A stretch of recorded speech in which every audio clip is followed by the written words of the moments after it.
and you could tell how inspired they were when we came, because it just was a normal school day, you know.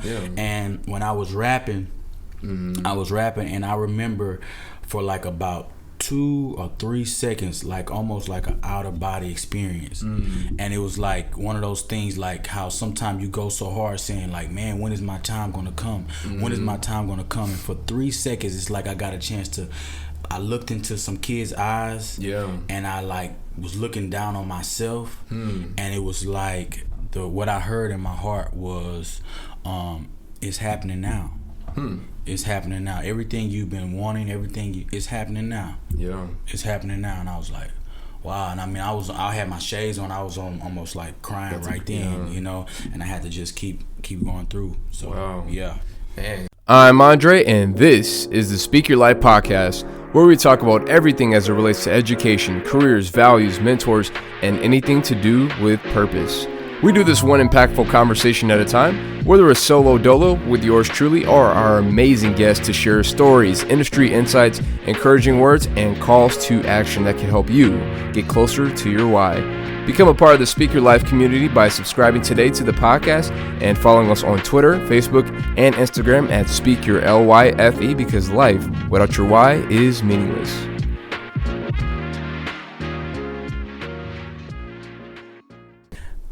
And today's special guest is from Houston, H-Town, graduated from Clark Atlanta University with a Mass Comm degree. He was a school teacher at one point and has now transitioned to become an inspirational speaker, ambassador for Metro World, a faith-based children's humanitarian group, and a father of an amazing child, and now is a Christian hip-hop artist signed with Game Changers Entertainment. Please welcome Justin Wilburn, a.k.a. I Am Justified. Man, appreciate it, man. Love the intro, man. Yep, and just Justin Wilburn, like million. Yep. So I appreciate it, man. I'm glad to be here. Glad to be on the show. Looking forward to it. Oh, good icebreaker. For real. So, yeah, man. Welcome to the show. How you doing? How you feeling? Man, I'm feeling good, man. I'm feeling really good. I'm excited to be here and just excited to connect with you guys and just do what we do, man. Right here on Speak Your Life, you know. That's right. When you told me you was coming straight from Atlanta, it was really inspiring, man. Like just being that I went to college out there and connected with people in ATL. I stayed in Atlanta for like, I want to say maybe like 5 years or so. So it was a great time out there, man. Yeah, for sure. So yeah, man, give us like a 5-minute life story from like, you know, from when you were a child and like everything through until now. Yeah, man. Growing up, I grew up, my grandparents raised me, so you can tell through my music, it's always gonna be a lot of an influence from my grandma, my grandfather, because they raised me all the way until I would say in the 3rd or 4th grade. Yeah. You know, and so grew up on a ranch. So I had horses, cows, chickens. Chickens. Well, actually, we did not have any chickens. Really? We had pigs, cows, rabbits. One of my birthday gifts was a pig. That's how country. That's how much of a country boy I was, man. Free bacon. Yeah, you know what I mean? Straight up. And so I ended up, that's another story. But and then just growing up there, and then eventually moving back with my mom here in Houston. And went to high school at Klein Forest. High school, graduated. Cool. After graduating high school, decided I wanted to, pursue something more than what I seen in my neighborhood, in my areas I grew up, and decided to go to college. And so I went to a college called Prairie View, which is out here first. And after going to Prairie View, I was like, man, it was cool, but I still wanted to get further away.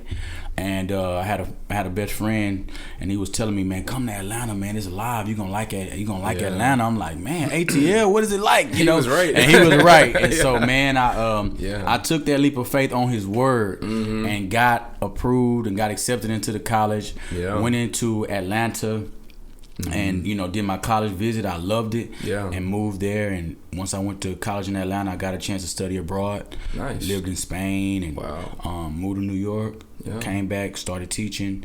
Went through a dark season in my life of depression, and then started music. And now I'm doing music full time, and taking care of myself, my family, my son, and just pushing towards my dreams. Wow. Let's talk a little bit about the whole study abroad thing. Yeah, you went to Spain. How was that? Man, Spain was dope, man. It was an amazing experience. I think the thing that really hit it the most for me was being able to be in another place, a whole different culture than what I currently always see. You know what I'm saying? And then being able to just take off all of the things I was taught, you know, from home, to just accepting and or at least being open to another way of life. You know, from siestas. I mean, I'm talking about they go to sleep from 3 to 6. The whole city shuts down. Wow. I mean, buses stop going.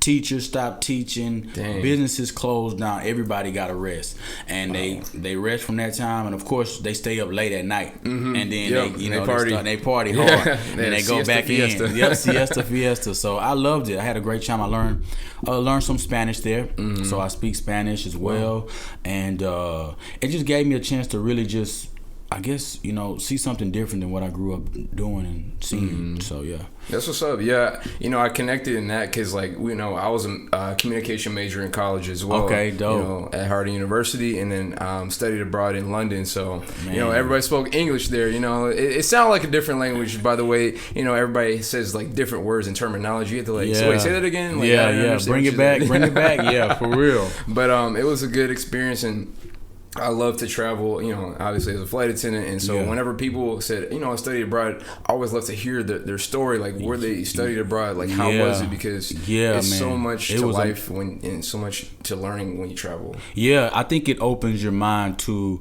just how big the world is, and how sometimes, you know, a person can grow up thinking like their way is just the right way. But when I had the opportunity to see the whole world, I got to realize like just how big, you know, when I got to see Spain, it gave me a view of like seeing another part of the world that made me realize, you know, it's not just about my world and how I grew up, you know, that you know, it's just a really big world out there.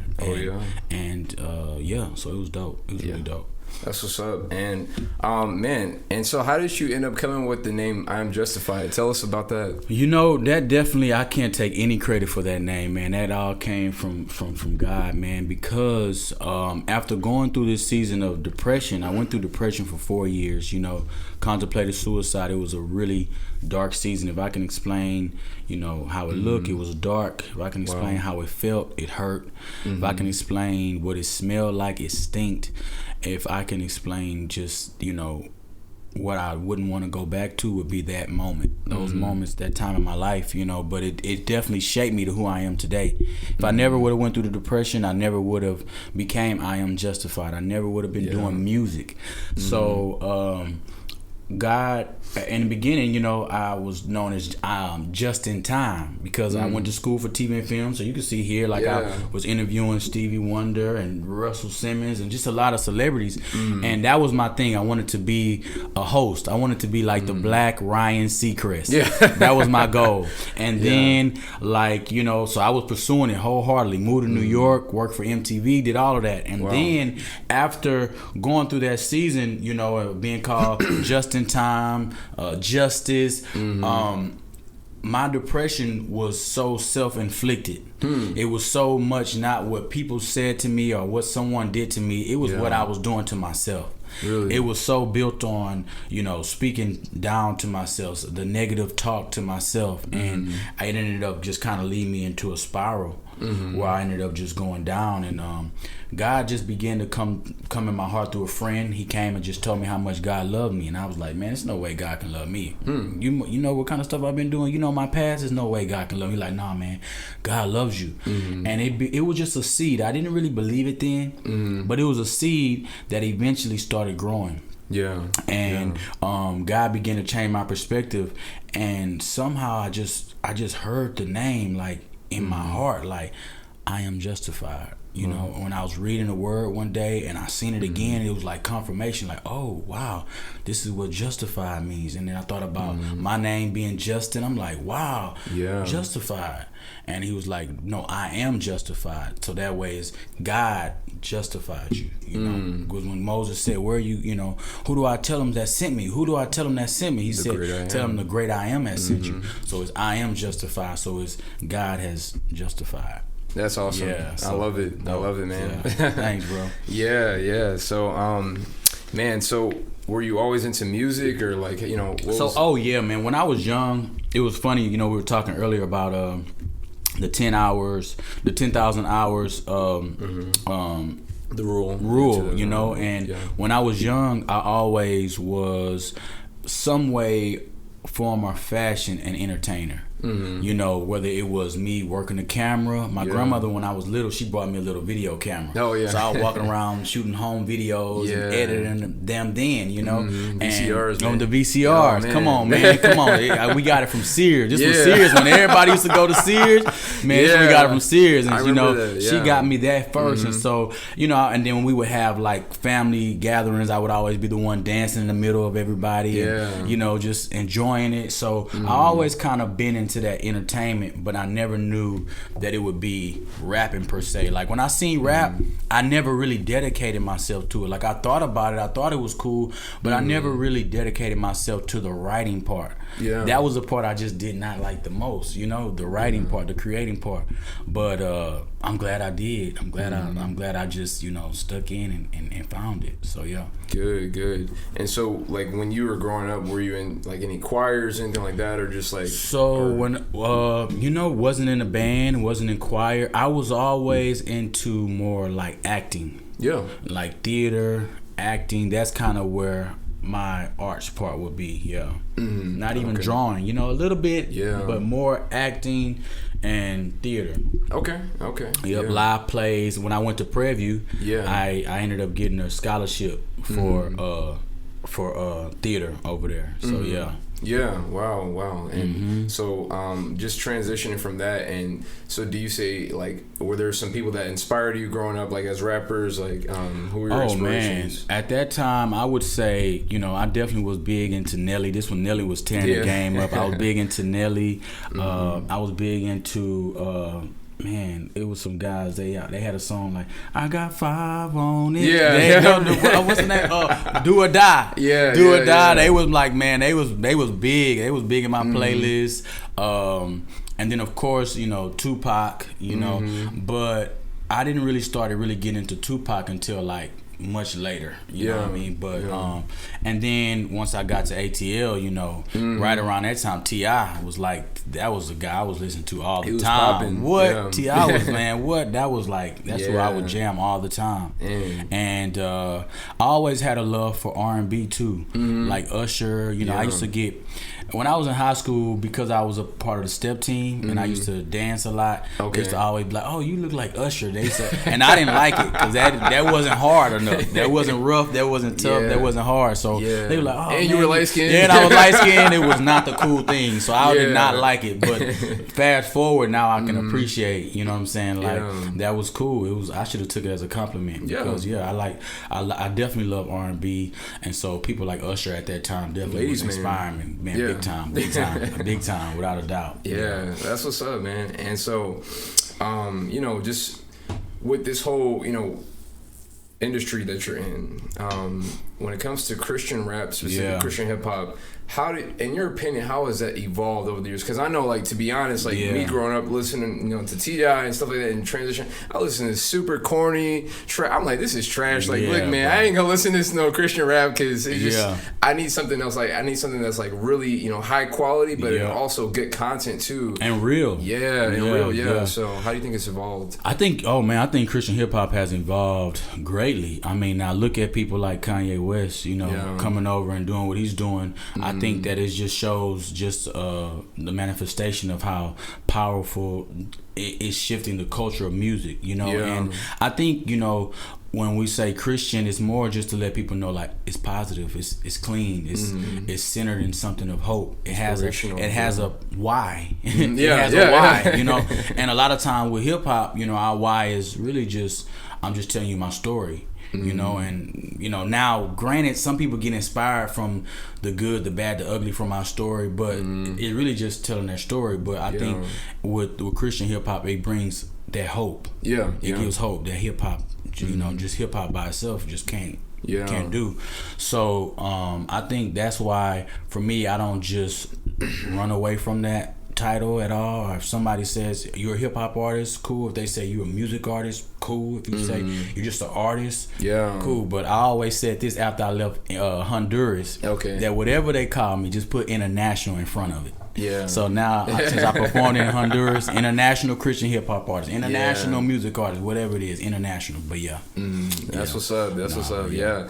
I saw that you were in Honduras for some time. It was like what, 2 months ago or something? Yeah, like that was about what'd you say? I think Jay about like 2 months. Yeah, probably about 2 months ago. Man, that was awesome. That was my first time performing international. Yeah. And I got a chance to rap in a lot of schools. And I mean, they let you go in there and just do you. I'm talking about just like go all the way in. And the kids, to say that it was, my music is in English. I got some songs in Spanish now too, so that helped a lot.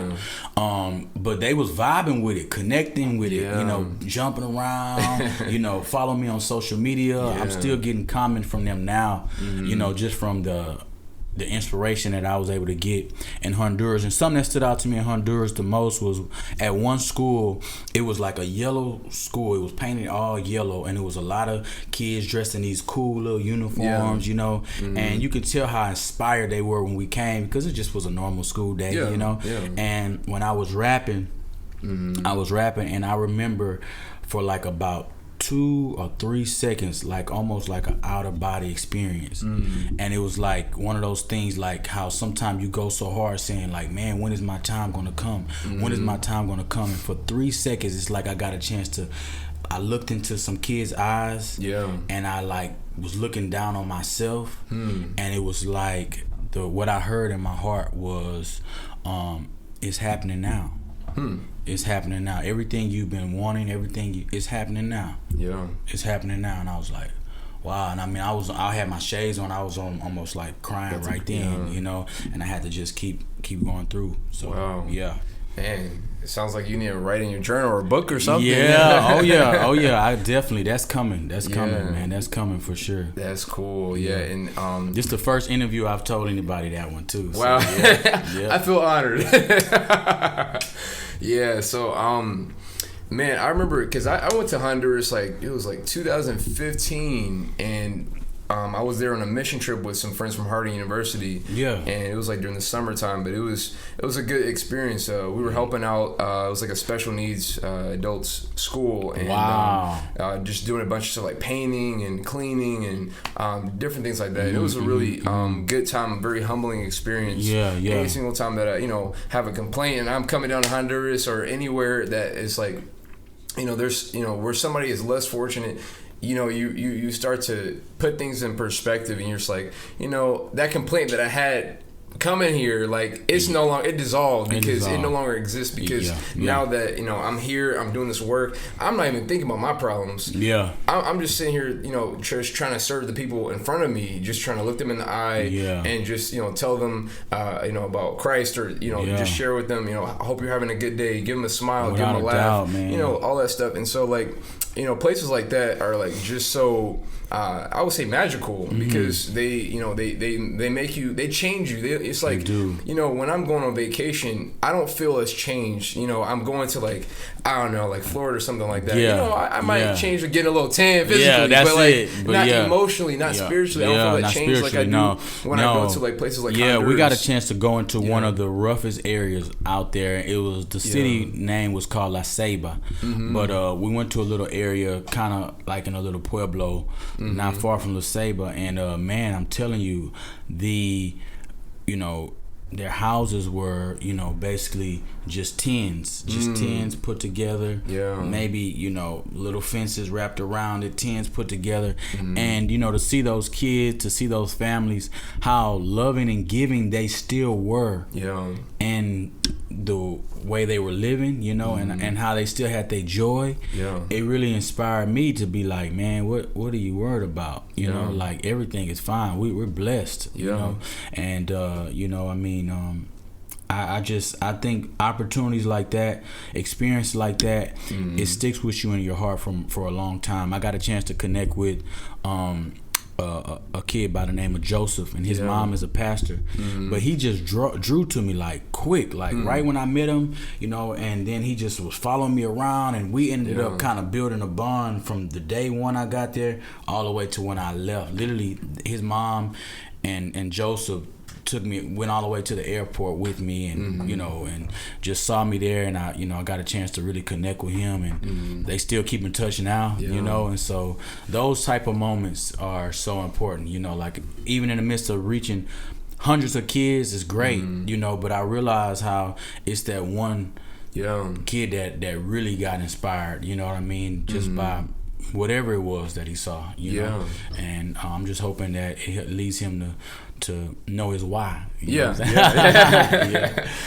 So that's good, you know, because I remember, you know, seeing that Instagram story, and you know, that you guys you call him your little brother and stuff like that. And so y'all, like, you can tell that you guys had a bond, and you could tell that something was special between y'all two. I felt really sad. Like I was really sad leaving them. Like it was like, dang, we connected so tight. Like it was like I really was sad, you know, like and so I know for sure I'm going back. So it was cool. But maybe by the time the more you go, you'll brush up your Spanish. So, exactly, without a doubt. That's good.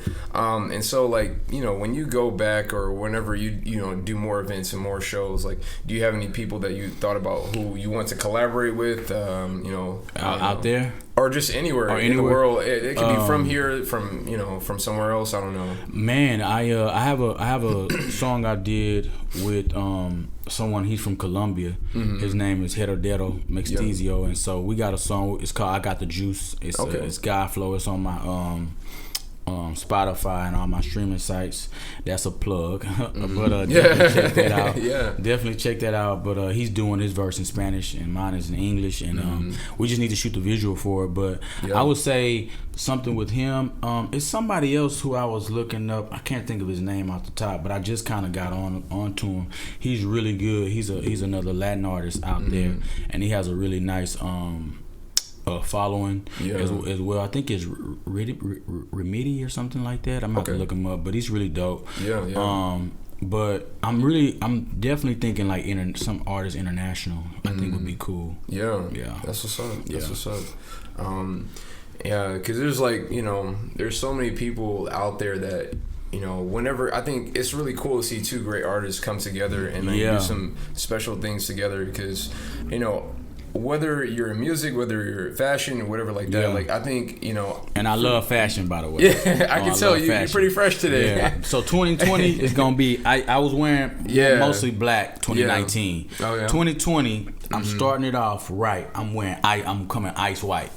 My events, stuff I'm doing, I gotta be in ice white. I'm finna start wearing more white. So I'm bringing out my white. I'm looking in my closet. I had a lot of black, and I'm like, you know what? 2020, I'm changing it up. I love how black look on me, but I'm about to switch it up. I'm getting in my white. Is there a significance to that, or just? I think it's really no. I just noticed it in my closet how many black shirts I had, and I was just like, you know what? 2020, I'm finna switch it up. So no love for the greens, the reds, blues. Oh yeah. I'm gonna still do the other colors like that, but I'm definitely about to replace some of my black for sure. That's okay. But I do love collaborating, man, with just other artists, you know. And for me, I don't have to just collaborate with just Christian artists. I will collaborate with anybody that I'm inspired by, you know, that really moves me as far as like I'm really rocking with their stuff and rocking with their music. Heck But lately I've been really noticing I collaborate with a lot of guys that do R&B. I think it's because it's that part of me, that Usher spirit, that, you know, I want it bad, you got it bad, and, you know, you got it bad spirit. But man, I think it's that. So I'm really looking to continue collaborating as much as I can. I definitely want to do more collaborations though. 2020, it's really good for you as an artist, and I think that's one of the areas that I gotta grow in, is doing more collaborations. Because I work, I can be such a like. In my zone, tunnel vision that I sometimes don't collaborate. Man, I understand on that part, because, you know, with excuse me, America, you know, we're such a individualistic culture. Yeah. So no matter what industry, it's, you know, you hear the term self-made all the time. But I actually have a podcast interview. Oh, not an interview, but just an episode that I'm gonna have later on where I talk about like just dispelling that concept, because there's no such thing as self-made. Because everybody, no matter who has you somebody. are, whether you're Drake, Jay-Z, whoever, like you got there because you had somebody else helping you along the way. Without a doubt. Yes, you put in the work. Yes, you put in the time. But you also have people that, you know, were a part of your, you're in your corner. They're part of your circle. So you gotta be thankful for people like that. You gotta be, you know, you can't forget about the people, you know, your family can't forget about the people who helped you to get where you are. So, without a doubt. It's so important. I think that that's something that people can really forget about, you know, like, you know, and it talks about in the Bible, man, like, with many advisors, you know, basically, you know, and we kind of paraphrase it, success is guaranteed when you have many advisors. So when you got people around you in your corner, you pretty much are setting yourself on a pathway to success. You know? So I think it's always good to have a team of people that rock with you and that really support you and can see your vision and speaking to your vision. And I mean, it just I think it elevates them as well as you know, because it helps them move in their purpose. You get to move in your purpose, and then y'all begin to start thinking bigger, seeing bigger, you know. Just imagine somebody like Drake starting off where him and 40 was started from the bottom in their mom's basement, and then, you know, now they got a manager and a couple other people, and then starting to see how they're growing, and they can even pretty much catch each other pitfalls because of the fact they seen so much from the bottom coming back up, you know, and they started together. I think it's genius. I think it's a great way to really show just the hand of God, how he can take you from nothing to something with the faith and the growth and the determination, you know.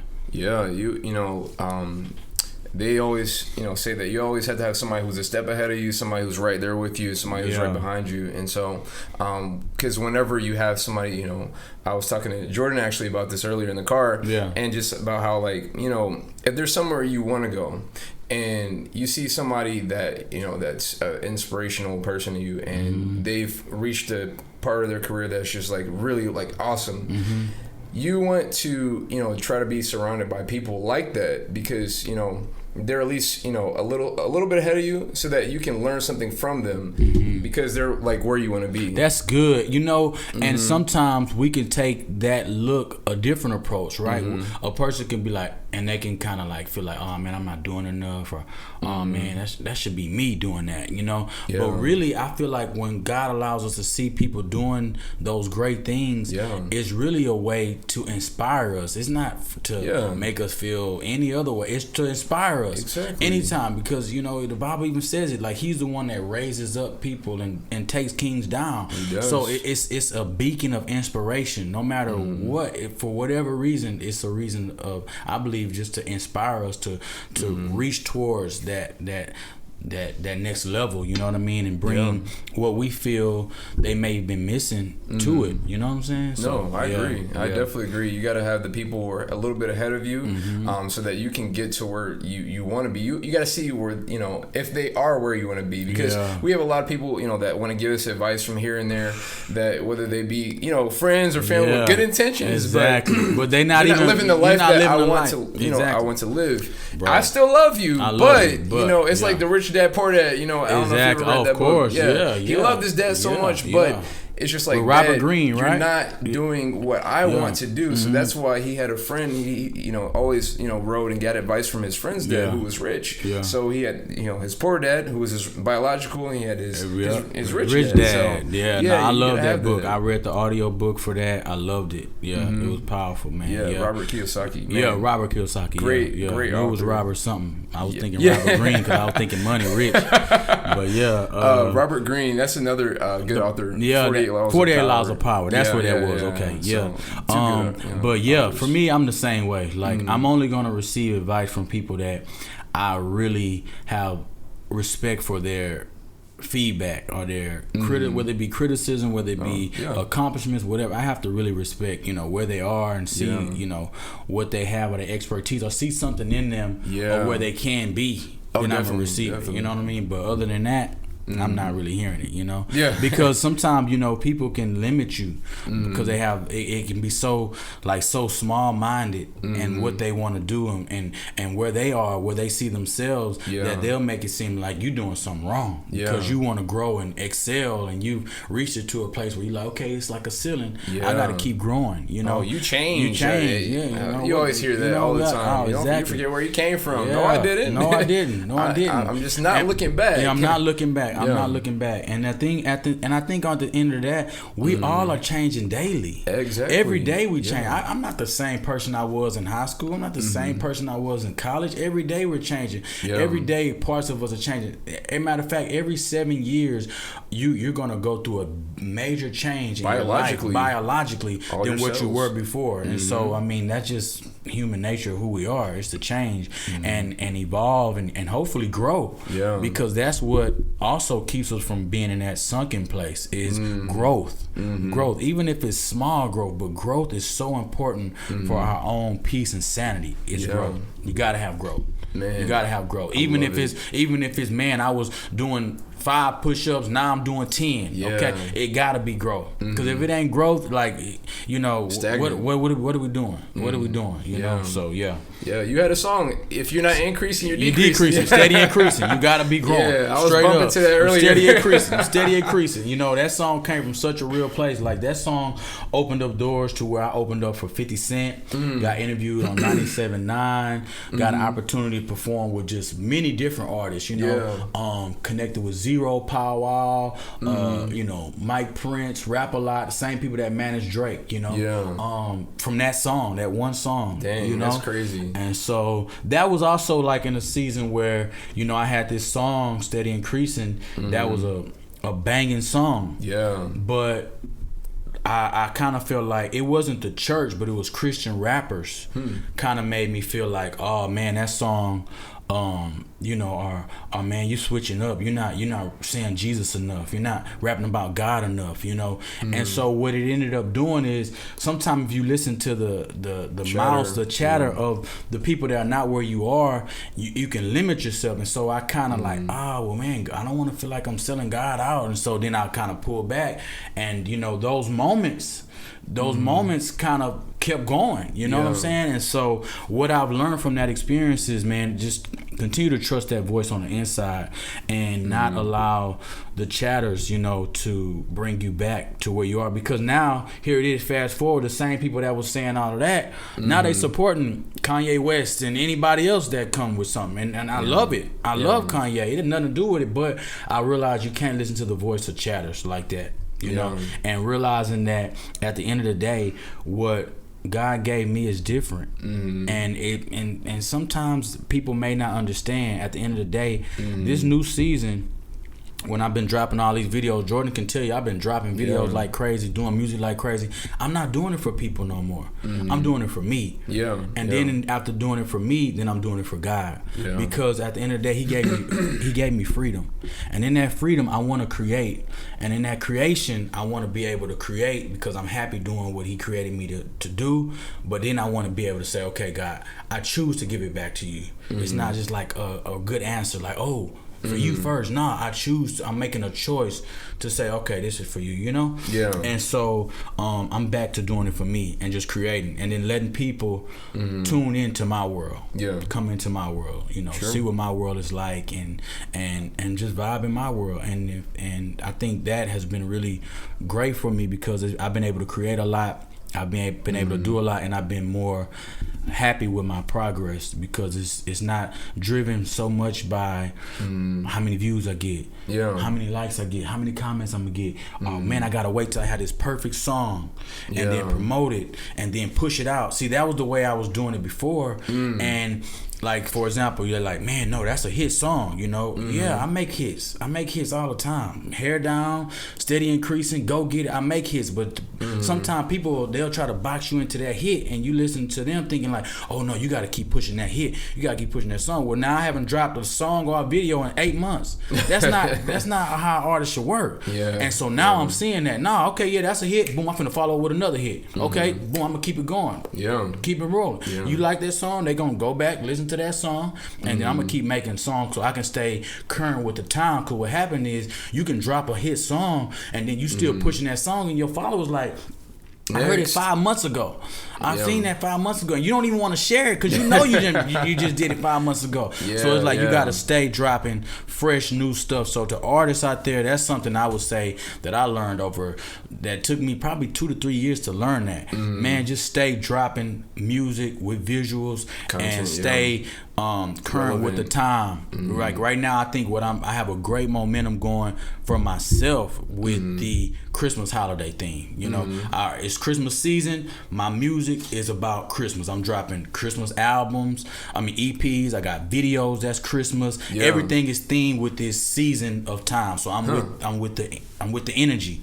So then come New Year's, guess what? I'm finna shift gears. We're gonna turn up because everybody pumped up. They got their goals wrote down. They know what they want to be here. 2020 vision and all that. Boom, I'm gonna be on it. You know, I'm gonna be with the vibe. And so that's what I'm learning for myself. So hopefully Jay keep me on that tip all the way throughout 2020, because I don't want to just start off on fire and then get to June and I'm like, oh, I'm off my A game and sizzle. You know, I want to stay flaming. You know what I'm saying? Or at least stay like, you know, going. You know. No, I agree with that. I agree. You gotta keep the momentum going. Keep that momentum. That's the key. Because sometimes you can lose it, and I think sometimes you can get so caught up with like, oh man, that was a great, whatever song or episode or whatever, and then you forget about it. You get stagnant. And you're trying to go back and create that moment, right?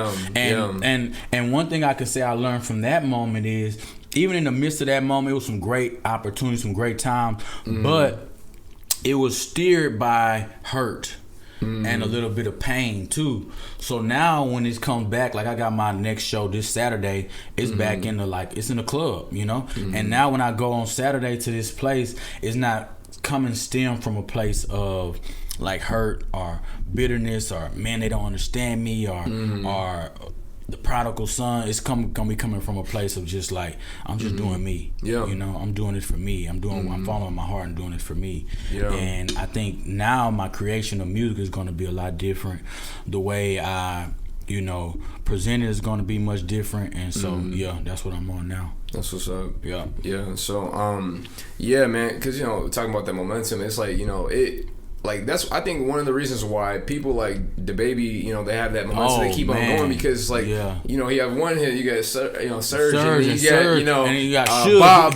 You just like keep on going and going, and that's why people, are like gravitating towards that, because it's the consistent, consistent energy. So if you continue to do that, you'll continue to grow and learn and be inspired continuously. So I appreciate that, man. And that's something I'm just just learning, like I was looking on my YouTube and I was like, man, the last time I released a video was 7 months ago. Wait a minute. That's not how it's supposed to go. You got to keep dropping. If you have a hit, the next thing I should be thinking is, okay, something to come right next, right then. That way, boom, it's like and you can still share both of them at the same time, but that way you're steady keeping that momentum. And that's something that I'm just learning. But one thing about me, once I learn something, it's a wrap. I ain't gonna forget it. I ain't gonna forget it. It's on. Man, and you definitely learn when you make some mistakes. What? That's all I got. Oh man, what? That's a whole. I got get an episode dropping on that one. If I got paid for the mistakes I made, boy, I'm telling you, man, Bill Gates better watch out, boy. Shoot, man, telling you, man. Yeah, man, it's crazy. But yeah, I'm gonna say that for later. Y'all gonna hear that in another episode. But, another episode. Stay tuned for that. That's right. That's right. But yeah, man, that's mistakes cool. that made him money. Straight up, hey, man. I like the title. I like the title. I'm gonna steal that from you. Straight up, you got it, bro. You got it. Man.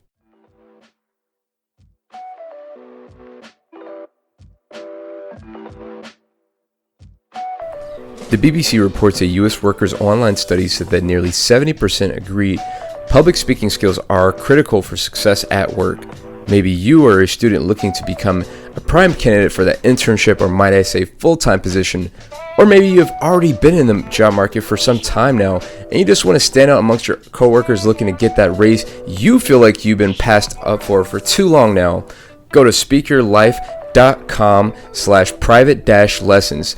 That's speakyourlyfe.com/private-lessons. Again, that's speakyourlyfe.com/private-lessons to become a better communicator tomorrow by signing up today.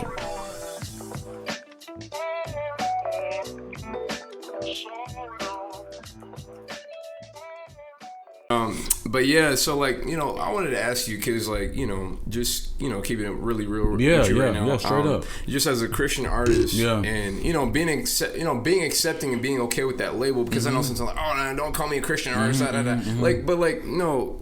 It's okay that you're accepting, that you're embracing it. How do you go into like an environment like a club or just whatever and maintain that integrity and maintain that, like, maintaining you, like, in the midst of, you know, environments or different people, like? Yeah, I think that's kind of why I feel like I as much as, you know, I would like to say, man, you know, I just feel like I think I have to be that guy to show how it can be done, because, you know, as much as we want to say it, you know, Christians, we try to separate ourselves from the world. Like, we don't do that, but we're so connected with the world. You know, now you catch some pastors, now they're quoting some of our favorite artists on the pulpit, or they're quoting these different sports teams, you know, different football games, basketball. We're so connected with it. And so I think we try to make it like we're so separate, and then it makes it like we're like these robots or these alien type people. That's nah, man, this is my daddy place. This is my daddy created this for me. I'm gonna go wherever I want to go, and I'm gonna take dominion over wherever I go.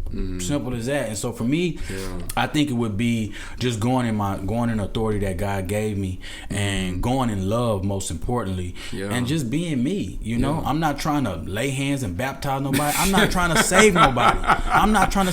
I can't save nobody. Only Jesus can save somebody. All I'm gonna go is do me. And if somebody gets inspired to find their God-given purpose from seeing my life, then glory to God. If they just say, man, hey, I heard your music and it made me feel really good, glory to God. But I'm not going with the mindset to be anybody's savior. Jesus already did it. I'm not the savior. Definitely. I'm just an artist that's looking to always, you know, find a way to give God glory because of what he brought me from. Definitely. That's my connection and promise with him, that was really between me and him, and I'm just allowing the world to see in on that. You know what I'm saying? So I think so for me, you know, hey, you know, when say you're a Christian artist, that's cool. I'm gonna be in the club, I'm gonna be at a church, I'll be at a college, I'll be at wherever I'm being sent to do what I do, I'm gonna do it. And I think it's like, that's one of the things that I notice a lot of artists are having problems with, because you know, Christian artists or Christian rappers or people are just maybe it's just the stigma of those boundaries can try to limit you, and sometimes that limits us, you know, but yet they'll say you can't go here, but they working at a secular job. As a bartender. Or you're working at a secular company. He's atheist, but you're working for him, dedicating 8 hours of your day, 40 hours of your week. Get out of here, you know. So, and I'm realizing it's just a big misunderstanding of not really having wisdom of how God he sends us into these places for a reason. He sent Moses to Pharaoh for a reason. He sent Joseph, and Pharaoh blessed Joseph. Pharaoh was not a worshiper of God, you know, of the God that we serve, you know, the God of Israel. He wasn't, but Joseph sent Joseph there. So what that's starting to show me is I'm really breaking out of that mindset. It's like just a messed up mindset that has really limited people, limiting myself as an artist, because we feel like we can't do this or we can't do that because of just these ideologies that have been, you know, rippled down for so long, you know. And I think the main thing for me to always remember is I'm not nobody's savior. Jesus is the savior. No man is good enough. From David to even as good as Moses was, he failed. He broke the rock. He failed. We still had to have Jesus. And so what I had to realize is that it's not about me. It's about him. It's already done. It's already done. Definitely. It's already done. Wow. It's already done.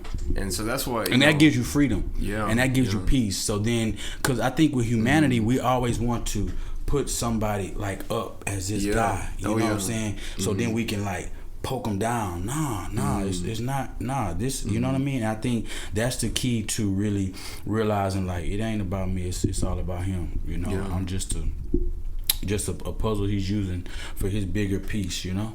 Definitely. Yeah. And so that's why it's good to maintain a basis, like a accountability group or whatever Without like a that, doubt, because man. Advisors for sure. Because whenever you're in a place or environment where it tests your integrity and tests your what you're about, your character, you have to be at the sinner's table, wherever the quote unquote sinner, come on, Jesus ate at the sinner's table, but like you have to because like people are not gonna see who you are. They're not going to see who Christ is. No. Maybe they don't even open up a Bible, but you're the 67th book. Exactly. So they're like, oh, wow, this guy's life is like, he's different. Something's different about this guy. I don't know what it is, people but can feel the energy inside, too. Yeah. So, that's good that you got that group. You got that basis. So. Yeah, man. And then I think it's just integrity, It's just character, like it's just having good character. It's just you're thinking about, when you go somewhere or what you do, who's watching, who's looking. I think even artists of today, they still have to think like that,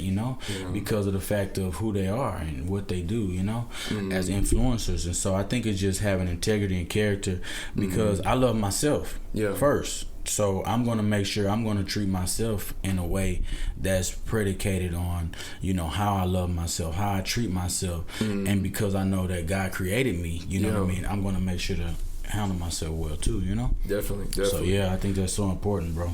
And so what would you say that your why, your purpose is? My why? Man, so my why, in the beginning, my why was different. My why was like, man, I wanna get the whole world saved. That was my mission. Like, boom, I want to get everybody saved. And of course, I want people to be saved, but that's not my purpose. My purpose is now to inspire people to find their purpose, to find their why. Yeah. I think that's why I enjoyed teaching, because even though I was a teacher and I couldn't talk about God and stuff, I enjoyed it, because I was finding cues and ways to let my light shine, to where I was helping these students find their why.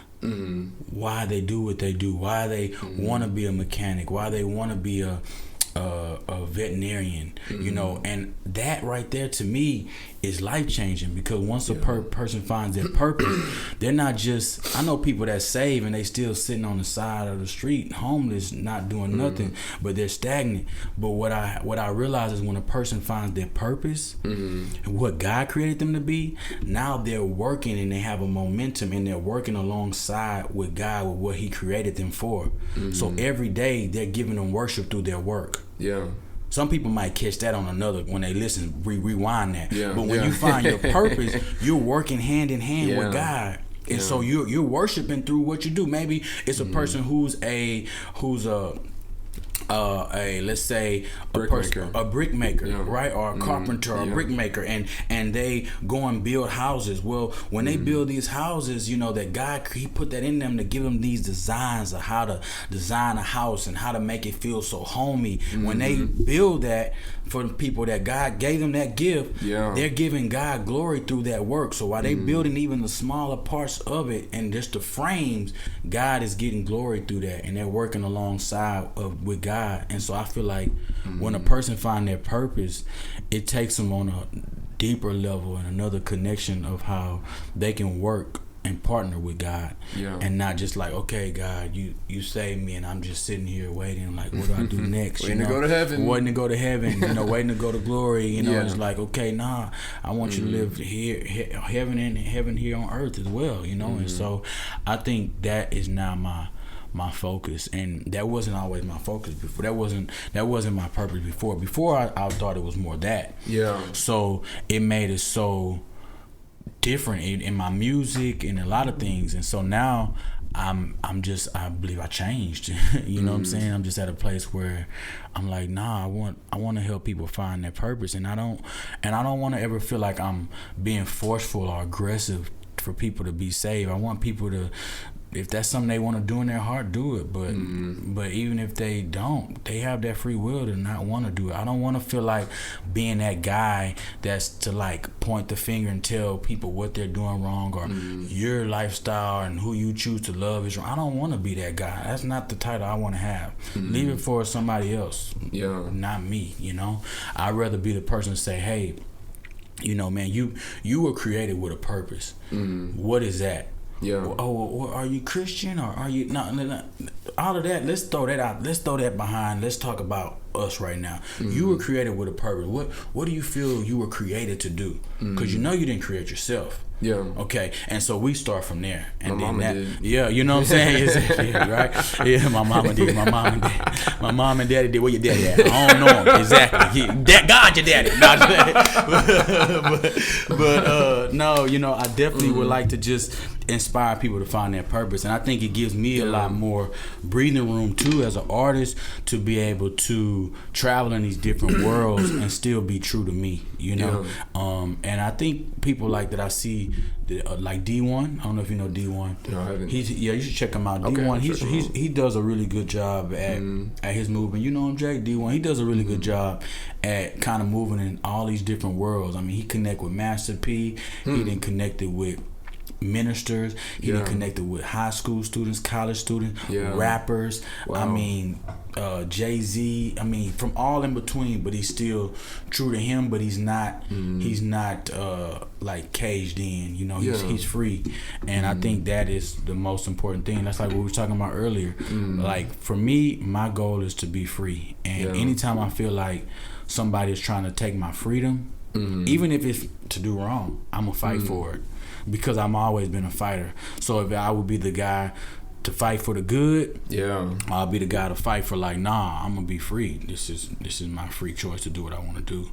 And I think when people have that kind of space, they become better people. You know, you think about a kid who grows up with their parents telling them they can't do this, they can't do that. The minute they go to college, they wild out. Buck wild, and they, man. You know, I've seen so many kids, but thankfully, my mom was nothing like that. So for me, I didn't have to drop out of college the second semester or third semester because I never had freedom in my life. You know, my mom always gave me freedom. So for me, it was like, okay, I knew my balance. But just imagine, you know, when a group of people start doing that to humans that were created, man, they eventually they can fake it for a while, or they'll lead them into a depression, or they'll fight back, and they'll go all the way overboard, you know.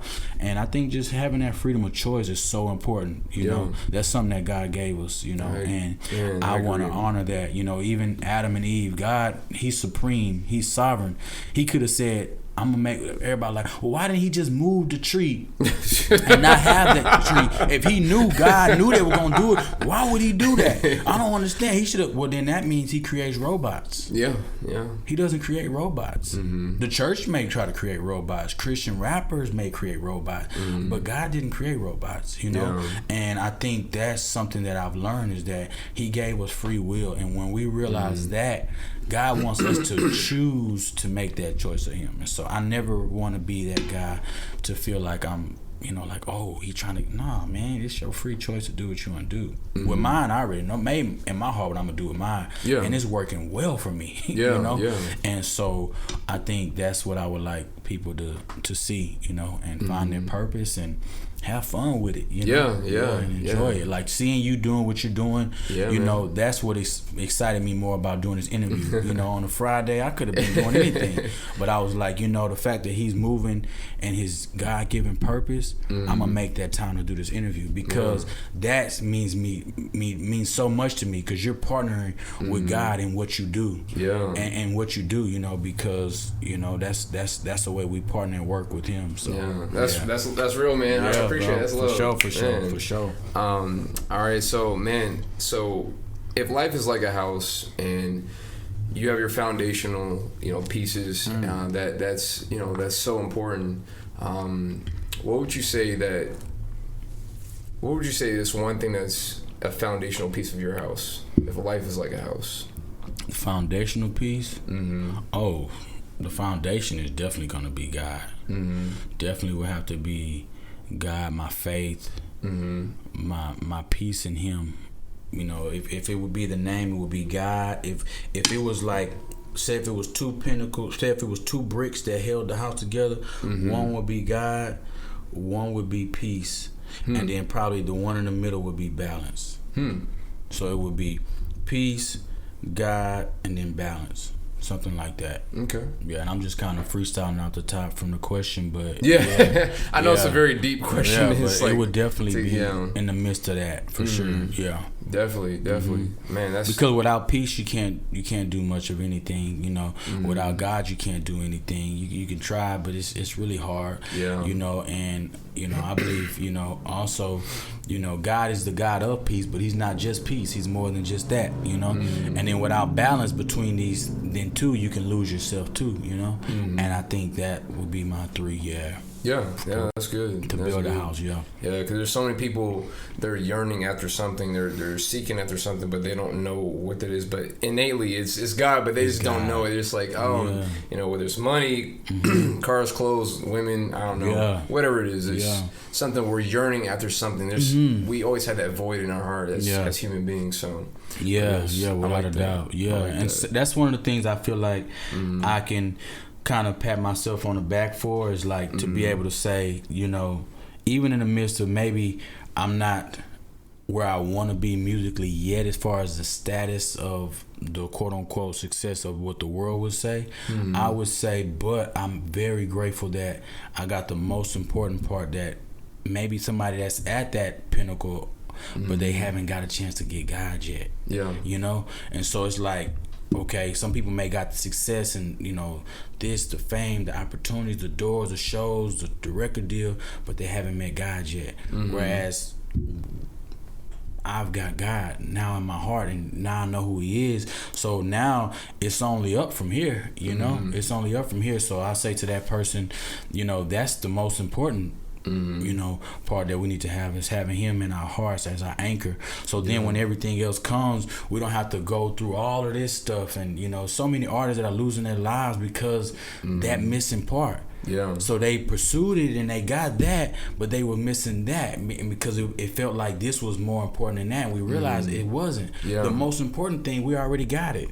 You know, if once you have God, you have it, you know. And so I thank the Lord for that, because now, you know, like I was telling you, when I seen that out of body experience, I don't know what other way to say it. Like I just felt like it was so amazing. Like it's just like it's happening now. It's happening now, and so I'm just grateful for now. You know, I get to wake up and do what I love to do. I don't have to. I used to have to wake up and, you know, get up at 5, 6 in the morning, and I still get up pretty early now, but I used to have to wake up. I used to get anxiety because I had to go rush and be at bus duty at this time, put on a button-up shirt and a suit and do this and that, and that just used to make me feel so you know, like. And now when I get up, I'm on my own mission, you know. I'm on like what I'm on my own mission. Okay, what I'm gonna do today? Okay, I got this, and it doesn't feel like work. It feels like I'm just going hard in the paint for what I feel in my heart and my purpose, you know. And that is it's priceless. It's priceless, bro. It's priceless. It's priceless. Man, that's awesome, man. So the last segment of this podcast, we just have the question of the day. It's a little bit lighter, you know. We talked about purpose. We got in the deep end. We're gonna swim onto the surface a little cool now. Come on. So I'm assuming you've been to the Texas State Fair, right? In Dallas. In Dallas, I haven't. Oh, you haven't? Okay. I haven't. No. Okay. Nah. So like, you know, I haven't either. But like, I always hear about like in Dallas, they always have the annual Texas State Fair, and if you were to have like fried anything, like if it could be the most exotic food ever, what would it be and why? Fried anything. Yeah, they have like fried butter. They have like fried cheesecake. They have like all these. Yeah. Like the rodeo. Okay. Yeah. Oh, I would say fried. Because we from the South, everything's fried and down here. Everything is fried. I know. I've been trying to get away from fried food, man. I'm trying, you know. I'm 33, man. I'm trying to stay looking. I'm trying to keep glowing. You know? No, I'm trying to think. Fried. It could be a vegetable, a fruit. It could be I don't know. Some people have fried butter. I don't fried butter, man. I would probably say fried sweet potatoes. Sweet potatoes, okay. Yeah. Fried sweet potatoes. That sounds like sweet potato fries. Sweet potato fry. That'll be as far as I'm going to go. That's it. Sweet potato fry. That's about as far as I'm going to go right there. With a little, I don't even think I'm my blood pressure can't take anymore. Yeah, that's it. That's about far. My mind can't even let me go there. That's how far I got for fries. Man, that's funny. That works. But man, thank you so much for being on this show. I really appreciate it. No doubt, man. I'm excited, man. Man, shout out to ATL. I know people from Atlanta are going to be listening in, so definitely, y'all make sure to just tune in and follow me. I Am Justified Music on all streaming sites. Add me to your playlist.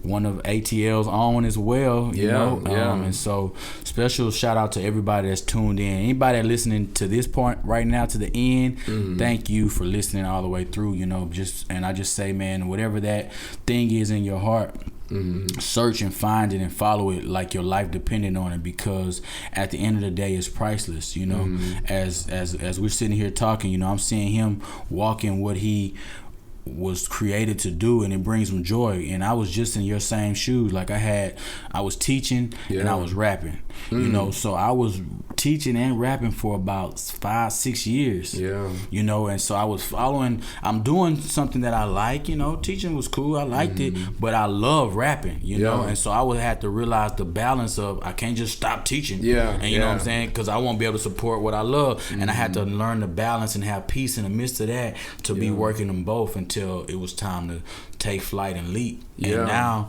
man, I'm so glad that I was able to do it, but it wasn't something that I just did like sporadic and just like boom, dropping everything, I'm done.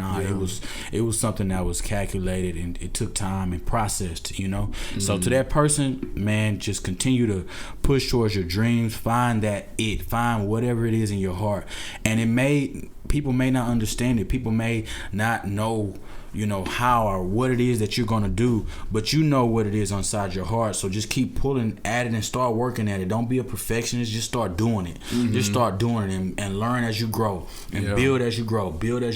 As you continue to create, you just start, growing and creating as you continue to go. And I think that is going to be what's going to help you elevate to the level that you want to go, and as far as you can see yourself. Like for me, I'm already seeing myself, man. One day I'm gonna be able to say I'm the greatest artist of all time, period. And that's the mindset I'm having. Like I used to kind of have this mindset, like, too humble, and God called us to be humble, but he also called us to have Godfidence, that kind of God, that confidence that he put on the inside of us to just believe for greatness. And so keep believing for greatness, keep chasing towards your dreams, and know that if you don't give up, it gotta come to pass. It gotta happen. Gotta happen. Man, that's crazy. I feel like you just dropped a little bonus track on this podcast. Boom! Real quick. I know I'm gonna have to listen back to it and add it to the track list. I'm gonna have to add it to the track list. For real. Yeah. Man, that's what's up. Jordan over there thinking like we might have to put that together.